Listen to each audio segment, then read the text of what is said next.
Hello students, कैसे हैं आप? उम्मीद करता हूं आप सभी बहुत अच्छे होंगे। आप सबका स्वागत है हमारे साथ शुभ पाठशाला में।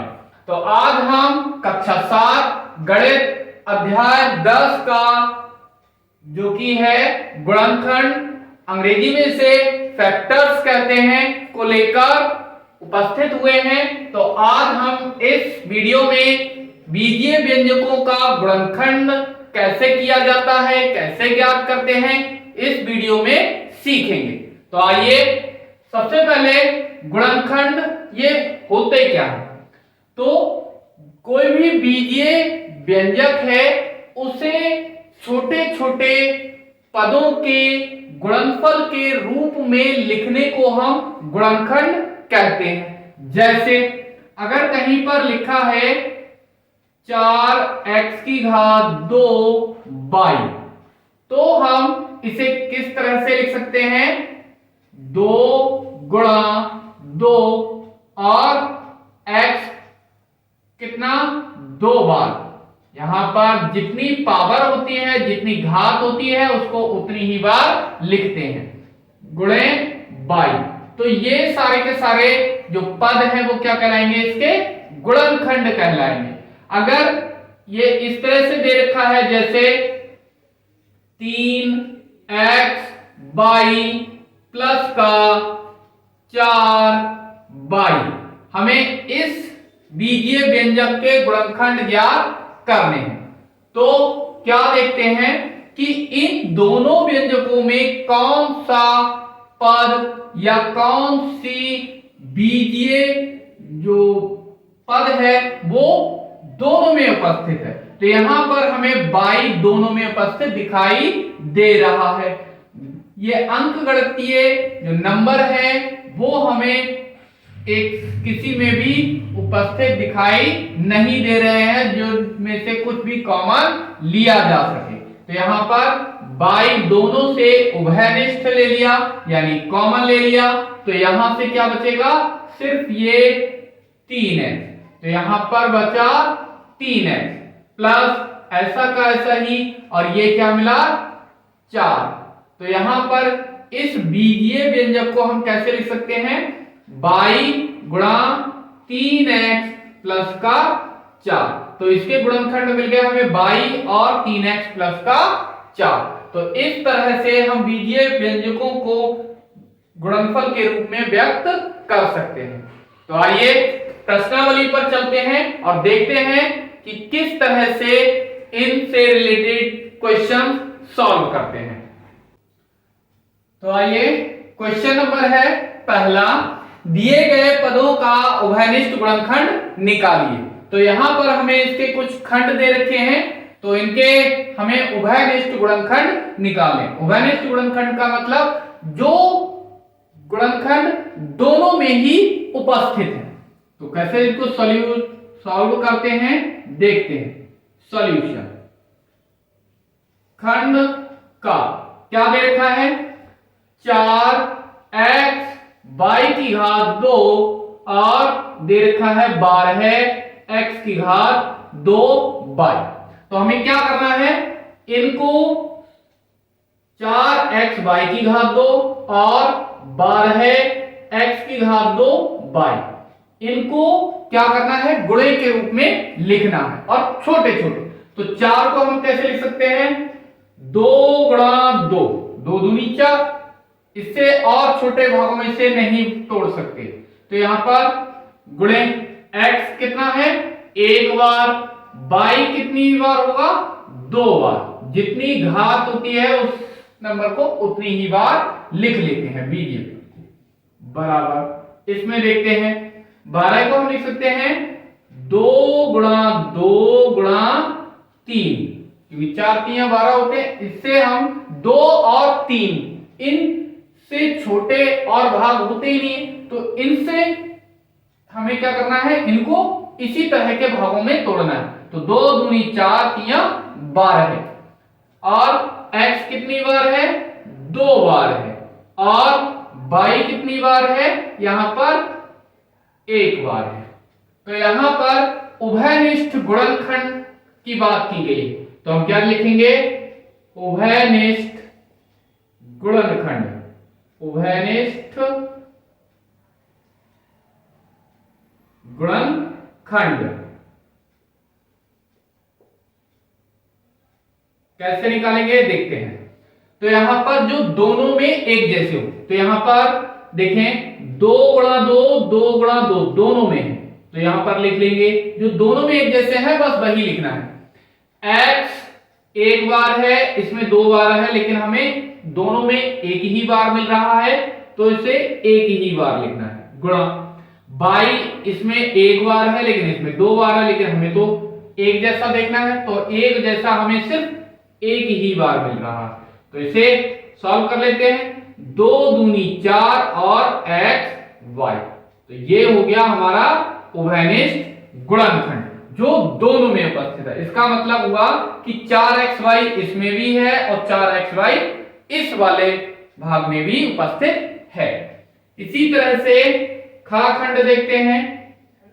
क्या दे रखा है यहां पर 16 x की घात 3 कॉमा माइनस का 4x की घात 2 और 32 x की घात 5। तो इसे कैसे लिख सकते हैं 16 x की घात 3 को, तो यहां पर 2 गुणा 2 गुणा 2 गुणा 2 16, 4 चौके 16 होते हैं, तो इसे 2 दूनी 4 दूनी 8 दूनी 16 है। x कितनी बार 3 बार, 1 2 3 बार।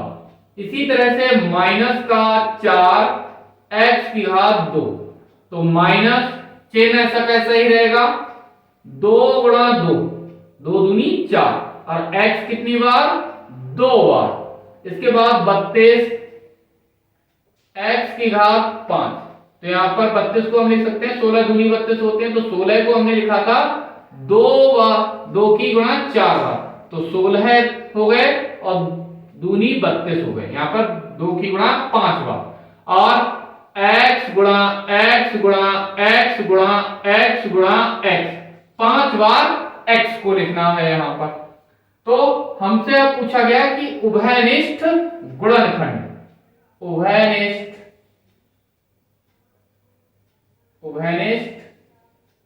गुणनखंड, उभयनिष्ठ गुणनखंड का मतलब दोनों में उपस्थित होने वाले पद। तो यहां पर देखें 2 बार 2 इसमें भी है, इसमें भी है और इसमें भी है, तो 2 गुणा 2। बाकी इनमें ज्यादा भी है लेकिन वो सभी में नहीं मिल रहे, हमें तो ऐसे पद देखने हैं जो सभी में उपस्थित हो। तो यहां पर और क्या मिलेगा 2 तो अब हो गए, इससे ज्यादा और किसी में है ही नहीं। इसके बाद x 2 बार यहां पर, 2 बार यहां पर और 2 बार यहां पर, बाकी इनमें है तो लेकिन इस वाले में और नहीं है, लेकिन हमें तो सिर्फ वही वाले पद रखने हैं जो सभी में एक जैसे उपस्थित हो। तो x केवल 2 बार ही सभी में उपस्थित हो पा रहा है, तो टोटल हो गया 2 दूनी 4 और x कितनी बार है 2 बार, तो ये हो गया 4x की घात 2, तो यही आंसर हो गया। इसी तरह से अगला खंड है गा। क्या दे रखा है 3x की घात 2 y की घात 3, और क्या दे रखा है 10x की घात 2 y की घात 2, 6y की घात 2 x और z की घात 2।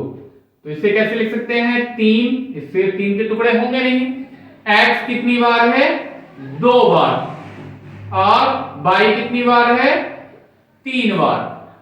इसी तरह से इसमें देखेंगे तो 2 पंजे 10 होते हैं, x 2 बार लिख लिए, y भी 2 बार लिख लिए। इस वाले में आते हैं तो इसे लिख सकते हैं 2 3 6, y कितनी बार 2 बार, x 1 बार है और z 2 बार। तो यहां पर उभयनिष्ठ गुणनखंड, उभयनिष्ठ गुणनखंड कितना मिल जाएगा ये देखते हैं। तो 2 इसमें है, इन दोनों में तो उपस्थित है लेकिन इस वाले में है नहीं। तो यहां पर ये तो गुणक उभयनिष्ठ हुआ नहीं। 5 इसमें है लेकिन बाकी में नहीं है। 3 इन दो में मिल रहा है लेकिन इसमें नहीं, तो इनमें से कुछ भी उभयनिष्ठ नहीं है। अब इन अंकों में तो हो गया, अब आगे देखते हैं। x देखिए, एक बार इसमें मिल रहा है, एक बार इसमें भी है, इसमें भी 3 बार x, मतलब एक बार x तीनों में उपस्थित है। y की बात करें तो y इसमें अधिकतम 2 बार है, इसमें भी 2 बार है ये, और यहां पर भी अधिकतम 3 बार है, लेकिन हमें सिर्फ 2 ही बार सभी में मिल रहा है, सभी में 3 बार नहीं है। तो यहां पर y कितनी बार है? 2 बार। तो ये, और बाकी z और किसी में है नहीं, सी में है केवल। तो यहां पर ये हो गया x y की घात 2। बस यही आंसर हो गया। इसी तरह से घाखंड क्या है? 16x स्क्वायर y स्क्वायर और 8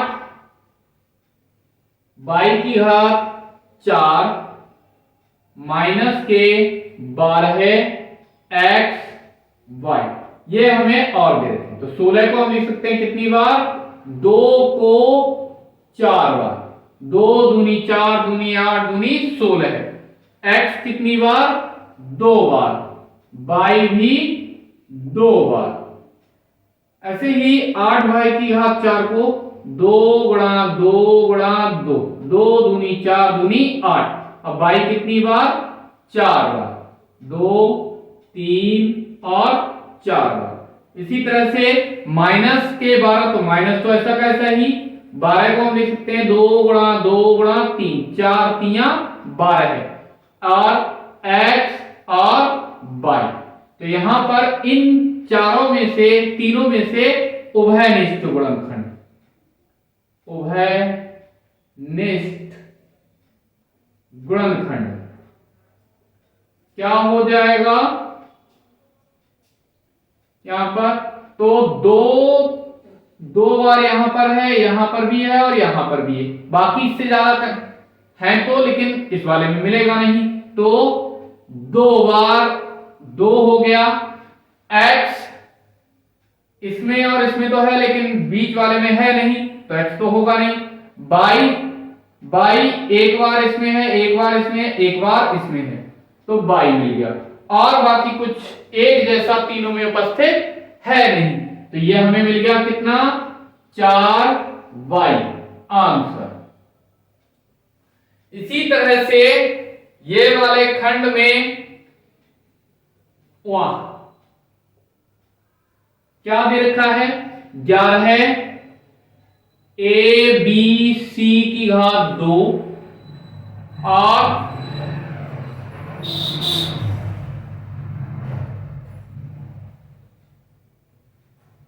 13 a b square, 13 a b square और माइनस का b स्क्वायर c की घात 3 c क्यूब। तो यहां से हमें क्या मिलेगा?